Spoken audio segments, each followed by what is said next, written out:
Assalamu alaikum, brothers and sisters.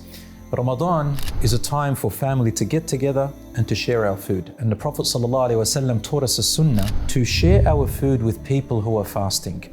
So he said, whoever breaks the fast of another Muslim who is fasting will have a share of their reward for the day without that fasting person's reward diminishing.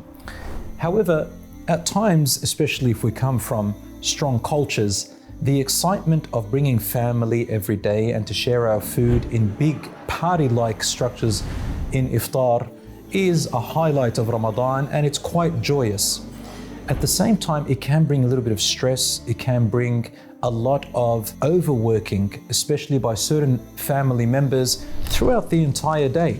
And so some people may miss out on their worship, on their good deeds which they could have earned during the day, even though preparing food is a form of worship to prepare for the family. However, the idea is to minimize it a little bit and take some breaks during the weeks and during the days. So husbands, wives, children, take it easy on your family, especially the mum, because we are used to the mothers preparing food for the entire family all the time, and minimize the amount of food that you do make for your iftar.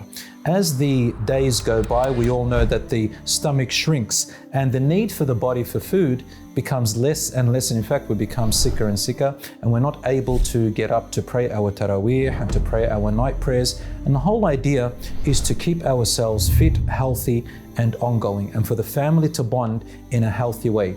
So every now and then, share your food with some other people, such as to send it to the masjid or to ask any Islamic organizations around you if they have a program where they will accept food that you can share it. It could be a neighbor that you can share a plate with. It doesn't have to be a big feast all the time. May Allah subhanahu wa ta'ala help our families to stay bonded and make Ramadan a time for the family to come together, to switch off the social media, switch off our phones, and come to spend more time with family in ibadah and worship, and food only to be a blessing, enough for our health and a way to train us to be grateful for the blessings that we have and the family that we love. Wassalamu alaikum.